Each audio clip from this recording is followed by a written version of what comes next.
Steve Lowery, what am I? I'm the editor of the High Low, and it's Halloween season. And a lot of you are thinking, we got bupkis, we got nothing. Untrue, not true. Tons of stuff to do, and we're going to tell you. First, we got Cheantay Jensen, who's written 2 stories about all the things you can do in Halloween. Cheantay, rise. Hello. There she is. Hi, Cheantay. Hello. And to talk about things you can even do after Halloween, that would be the Day of the Dead, Asia Morris. Asia, join us.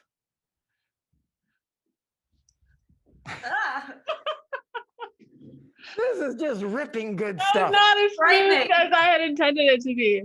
Now, by the way, just to begin, this is what happens when you get older. Both Asia and I believe have our glasses on underneath our masks. Is that true?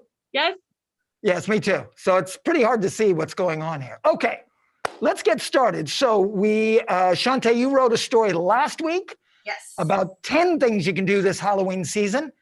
I didn't know there was a Halloween season, but there is. Oh, yes. And you followed it up with today, about a half hour ago, put up another one that says 6 things you can do. Let's start with the one you like the most. Okay, so this one is created by a bunch of locals, specifically a bunch of theater kids who graduated from Cal State Long Beach. It's called Choose Haunted Drive-Through. And Choose CHIU. Go ahead. CHIU, excuse me.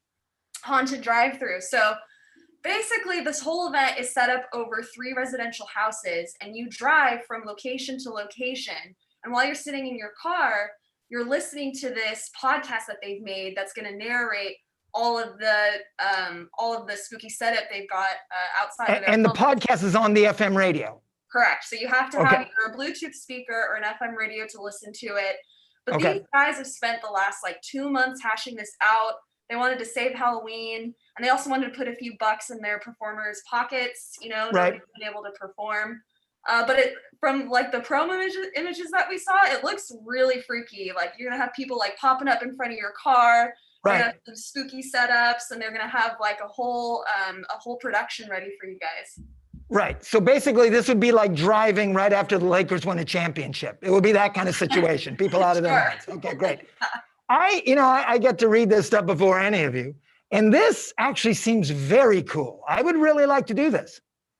Oh yeah, same. And tickets for it are about so they're trying to minimize how many people are coming to the event. It is COVID conscious. Right. So what they're doing is if you come as a duo or a party of 2 in a car, it's $20 a ticket.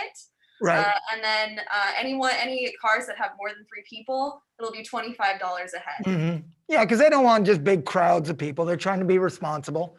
And you know what? Really, when you think about it, $20 might sound like a lot, but these days, if you went, or olden days, if you went to a movie, it's going to cost you $17, and you get to see actual people, and you could get actually scared. Well, and it's made by a bunch of theater kids, hooped-up theater kids who need an outlet. You know that they're going to bring it 110% to this performance, okay? Yep. Yeah. It's going to be this is like a Knott's Berry Farm type thing where you're right. They're going to really bring it. It's not going to be like when you do the thing at the middle school and the kids are like, boo. This is going to be, right? Asia, what do you think about that? I think it's a great idea. Isn't that great? Yeah, I'd love it. I'd love to drive through that. Yeah, I think we will. I think we're going to do that. I'd love to maybe surprise someone. What's that? I'd love to surprise someone, take someone with me and not tell them where we're going, and then just show up. Such a good idea. All right. So the best way to get on that is go to the story. We're so sly. Go to Cheantay's story. If you go on there, you can click on a link. It'll take you right there. You can get your reservation. Okay. What's the second thing you want to talk about, Cheantay? Okay, so I am a big fan of hardcore music. I like goth, industrial, heavy rock stuff, and these guys released the Bats. They're putting on a live stream, but they're doing it for charity. So for those of you who don't know what Release the Bats is, they are a goth/rock club night that's been playing out of the Quai Seurat for 22 years now. So it's technically their 22nd anniversary. Okay. And normally they would come to the club, they'd deck it all out in in skulls, and they'd have fog and bats and all kinds of Halloweeny stuff. And then they would have DJ sets and a live band, and then everyone's dancing, you're all dressed up, and it's super fun. Well, obviously they can't have the event this year, and they don't want to see the club, it's been at Que Sera for 22 years, so they don't want to see their favorite venue close. So they're hoping that during the live stream, people can donate. It'll go directly to the Que Sera's GoFundMe, and then you get to listen to a bunch of cool DJs playing all that dark, gloomy stuff. It sounds good. Now, why does Que Sera need help, Cheantay? Let us know. So Que Sera is in a really challenging predicament, at least if you're comparing it to the other bar venues. So right now, bars can only open if they partner with a third-party food vendor. So they need like a food truck there, or they need some other restaurant like providing the food. The issue with Que Sera is that in order to serve the food, they have to have an outdoor dining space to serve it. And I don't know, anyone that's driven down 7th Street knows that that's not an ideal place to put any kind of outdoor seating. Right. Ilse was telling me that in the 40 years she's been there, she can't even tell you how many car accidents she's seen. So she couldn't do it in good conscience. That being said, she's left basically sitting on her hands. I mean, she can't open, she can't have anything inside. Even if she could serve food, there's nowhere to put anybody. So she's really relying on the community right now to help her out. She's got mounting bills and nothing that she can do. So if you guys want to learn more about, if you guys want to find a place you can donate for the Que Sera, you can look up their GoFundMe online. I've also included it in my listicle. And to show you how the community feels about Que Sera, I remember, Cheantay, when you were doing a story about all the different venues and how they're doing, they all mentioned that while they're concerned about their own place, everyone's concerned about Que Sera. That's how high, what kind of esteem people hold that particular venue in. Well, it's one of the longest in Long Beach as well. I mean, it's been there, I believe, 46 years, and Ilse, the owner, she's been there for 40 plus. So, it's a well-known spot that just about anyone who's been in the city has gone to, and they've been having music there for the last 40 something years. Asia, favorite Halloween song, go. Favorite Halloween song? Halloween song, come on, scary song. I don't know, but the soundtrack to The Haunting is pretty good. There you go, that's acceptable. Cheantay, go. Favorite Halloween song? Yeah. Oh, well, This Is Halloween by Nightmare Before Christmas. I was literally singing it just before we This is Halloween. Sing it now. Dun, dun, dun, dun, dun, dun, dun, dun, dun, dun. Okay, stop, copyright. Okay. I'm gonna go with, I think the new like Halloween song is Dead Man's Party by Oingo Boingo. Have you ever heard that song? It's a dead man's party, yeah. But the scariest song I've ever heard, and the only person in this office who knows it besides me, ironically, is the name of the song. The name of the song is Timothy. And it's about a bunch of guys who go hiking and then they get lost and they don't know what to do. And they end up eating Timothy, which is weird because it seems like they're only gone like half a day. Like, geez, like you couldn't, wow, you were that hungry after half a day? Yeah. And by the way, they all wake up and they can't find Tim. And they're like, where's Tim? And then only later do they think like, oh, what? They're like in their teeth and they're picking out bits of blue jean or something like that. Like, what? Oh. So that's a good one too. Yeah? Thanks for I'm that. so glad you said Thriller because I'm going to just say it. I don't like that song. I don't like that song at all. Thriller? What? Yeah, I don't. Come on. I find it cheesy. Yeah, but the dance to it, you gotta love the dance, right? Well, the dance is one thing. Okay, speaking of videos, Yes. third thing, Cheantay, the gas lamp. What's going on there this weekend? All right, so they have a really sweet setup over at the Gas Lamp. They've got a huge parking lot to set up tables, but they also have a huge elevated screen, and I hope this is explained just how huge it is. Yeah, it looks massive. Accurate. There it is. Wow. I'll do it too. So they've got a huge movie screen where they're projecting. This is really hard talking over each other 3 ways, just saying. Right. They've got a really giant movie screen where they've been projecting. They've been projecting live music. Although it's so they have like a band playing in their restaurant, and then guests outside would get to watch it. Yeah. But they've been doing that for with movies. So today, actually, they're doing a double feature of Hocus Pocus and and Ghostbusters. Yes. Yeah. And then on Halloween night, they're going to do Rocky Horror Picture Show.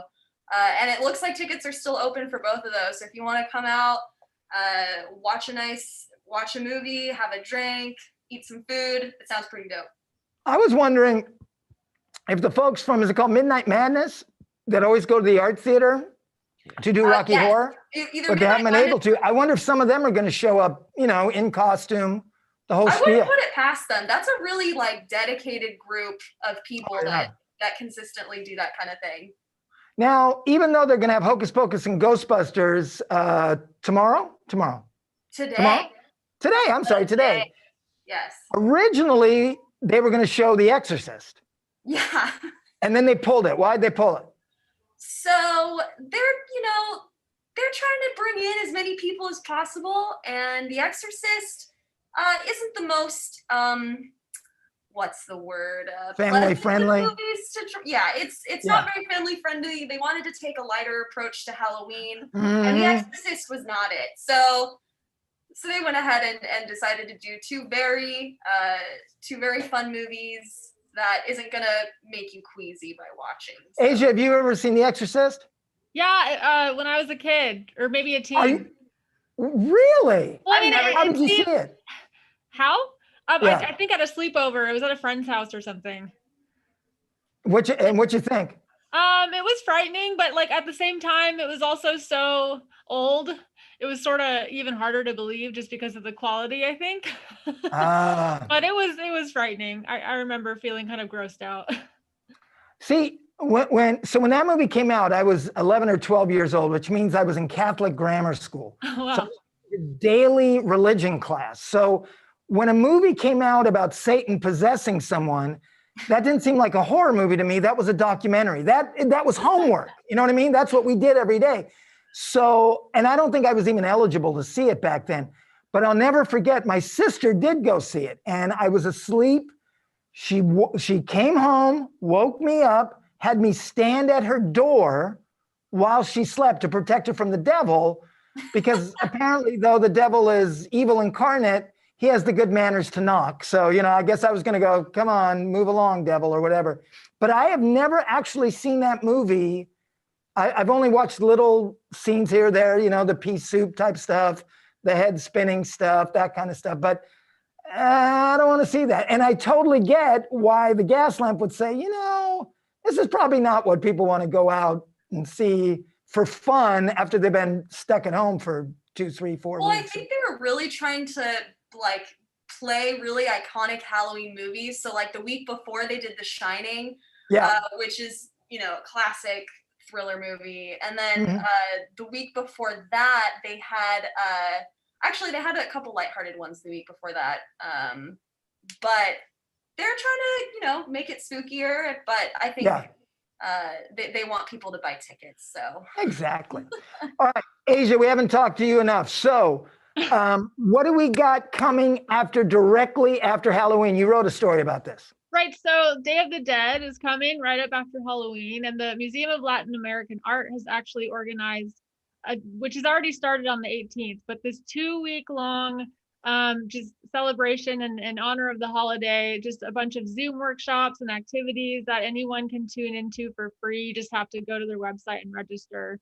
But some of those workshops include building sort of a diorama to honor your loved ones. You can contribute to a community altar. Actually, I think the deadline has passed for that, but that will be revealed on November 1st. There's an artist that's putting that together, Juan Silverio. And then on Monday, the 26th, Arturo of Gusto Bread is actually putting together a presentation on Pan de Muerto, which is bread of the dead. It's a traditional bread for the holiday. He's going to talk about how he came up with his recipe for that, and the traditions behind that, as well as a hot chocolate demonstration. Nice. And what else? And what else? Right, and sugar skulls. It's a sugar skull. You can make one of these. That is one of the workshops. I can't remember if that already passed or not, but definitely make sure to check out all that info on MOLA's website. Oh, see, that's good stuff. Okay, so now I'm going to tell you something about Day of the Dead, because Day of the Dead is also called All Saints Day. And when I was a kid and I would go trick-or-treating, I'd go trick-or-treating and the public school kids would go too. And the public school kids would have to peel off about 9 o'clock because they had school the next day. But here's one of the just few awesome things about being a Catholic. Actually, a lot of cool things about being a Catholic. But this one was, we had the next day off. All Saints Day was called a holy day of obligation. So you didn't have to go to school. So we could trick-or-treat till like 11 o'clock. And it was even better because when you went to houses at the end of the night, they just wanted to get rid of all their candy because they knew their kids would eat it. So they would literally just dump it into your pillowcases, probably the second one you'd filled that day. And I used to eat so much candy, it would actually spoil because I couldn't eat it fast enough. Yeah, it was a beautiful day. Yeah. You know, I'm really envious, Steve, because I was robbed of my trick-or-treating experience as a kid. I also come from a religious family, and my mom has some pretty interesting ideas about what Halloween means. And, you know, so my memories are, it's Halloween night, 8 o'clock rolls around, we hear a knock at the door, my mom, turn off all the lights. We're like crawling around on the house, trying to turn off all the lights so we don't have kids coming to trick or treat. Because, you know, my mom feared for these children's souls because Nice. actually, And teeth. and well, more souls really. Okay. But Now, I must correct you. Maybe you didn't hear me. You said we were both religious. As I said, I'm Catholic. So no, not religious. well, okay. You know the old line, another name for a Catholic? Atheist. There you go. Okay. Hey, so let's talk a little Halloween here now. Let's talk, well, Cheantay, you never actually went out in costumes, did you? I wasn't allowed. Have you since done that? Sure. Yeah, I was actually Kim Possible last year. So I had the orange wig, I had like the green cargo pants, and I was ready. That's nice. Asia, what's your favorite costume you've ever had? I've been a black cat pretty consistently over the last like 5 Halloweens, so I gotta say that's my favorite. I kind of wear the same mask every year. So I understand, do you get all dressed up or is it just a mask? I just wear all black, and then the mask is sort of like the centerpiece, so it's pretty much just the mask. Sometimes I'll put a tail on or something, but it's very, very low-key, low-maintenance costume. I gotta tell you, and Cheantay agrees with me, I really like what you've done with this. I know, I'm obsessed with this. I think this will be my new favorite this year, but I think it looks great. I don't know. And maybe like a red balloon, right? Yes. So what was the last costume you dressed up in for Halloween? God, when I was married one time, my now ex-wife and I went as Lucy and Ricky Ricardo. Aww. And I had like an ascot, and she had her hair up all red. It was pretty. I think that's the last time I really got dressed up. I do remember one time I got dressed up as a psychopathic elf, and I had a big knife, and I was coming behind my now ex-wife holding our cat, and it looked like I was going to stab her, and we sent out a card saying, "Have a killer Christmas," and no one liked that. So then I stopped. I thought, okay, I guess. There was one time, I think in high school, I tried to dress up as the alligator from Peter Pan, like with the ticking clock. Yeah. And so I just dressed in like all green and did some makeup and then made this like giant clock that I held around my neck, but everyone confused me for Flava Flav, which I was gonna say, I would have thought you were Flavor Flav. No, I was just trying to be the alligator. Were you saying like, "I'm gonna get you, Peter Pan, boy," like something like that? No. No. I've never, it's sad, but I've never been very committed to Halloween. Yeah. Yeah, it seems like you do about the minimum. That's good though. That's good. But I really do miss trick-or-treating. I feel like if that was a more acceptable thing to do as an adult, I would probably still be sprinting from house to house. It's interesting how in my lifetime, Halloween went from something that was strictly for children and very marginal. You know what I mean? I think for a lot of people, Thanksgiving has become their favorite holiday because unlike Thanksgiving and Christmas, there are no religious overtones. There's no pressure that you have to spend it with your family or whatever. Halloween is purely about fun. Oh yeah, definitely. Yeah. Fun and candy and drinking. Who Fun. knows? Oh, yeah. I'm really disappointed that the Dark Harbor isn't around this year because I just finally started enjoying getting the daylight scared out of me, and I think that's one reason I really the Choose Haunted drive-thru really appeals to me because you can actually get scared. Yeah. Right? Sitting and watching a movie is not as intense. Like I want something that's gonna jump out. I want to scream like a little girl. Right. You know what I'm Me really too. gonna miss? You know what I'm really gonna miss?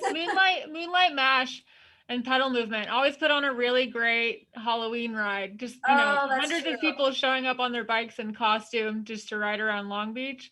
Those were some Oh, good times. I doubt that's gonna happen this year because of the pandemic, but yeah. that was a good time for sure. Hey, speaking of the Queen Mary, we're going to have something up next week, Cheantay. They actually have something. They don't have Dark Harbor, excuse me, but they do have the Dark Zone, which is kind of a virtual thing. You can buy in, and you have access to all the cameras in the Queen Mary, and also like some what do they call ghost chasers, or it will be available, like clairvoyance, all that. It's weird. You know what is terrifying is like if you just have a stagnant camera, let's say of one of those little halls in the Queen Mary. Yeah. Just your own anxiety makes that scary, right? Just the fact that something could happen. Oh yeah, for sure, definitely. Yeah. It's like going on a first date. It's right. It's just like, oh God, right? It's just horrible. Hey, speaking of that, no, I won't say it. Okay. I made up a joke on my own. I was very proud of it. Anyway, no, my producer is saying I can't tell that joke. Okay. It wasn't dirty. It's a funny joke. It's about chemistry. Okay. Anyways, anything else you guys want to add? If you guys, so there's one more live stream event if you guys want to catch it. It's the Taste of Downtown Quarantine Halloween. They've got a bunch of different stuff that you can check out and watch, from like arts and crafts to like cooking tutorials. Fourth Horseman's doing like a pizza and beer tasting. I didn't know that particular beers go best with pizza, but hey, that's some information I'm willing to absorb. And then they've got what's his name? Anyway, so they've got a bunch of different live streaming stuff you can do: pizza, food, haunted tours. That's going on today at 5 p.m. and you can check that out. I'm actually a part of that. Me and Tim Grobetti are a part of that. Yeah, you checked out the Jurgens Tunnel? Well, we didn't really check it out. We talked about it for like a minute. And I said, because they said, hey, could you do something about something that's haunted? So I heard about the Jurgens Tunnel. I assumed, well, that's scary. So I said, Tim, tell me about the Jurgens Tunnel. He told me about it for about a minute. And I said, is it haunted? And he said, no. And I went, okay, what was your favorite costume? Because that's as far as it went. And then we scrambled for 20 minutes to have something to talk about. Oh, no. Well, we just spoiled it, so. Oh, sorry. It was great. Watch. Anyways, thank you, guys. Happy Halloween, everybody, if that's something people say to each other. Bye.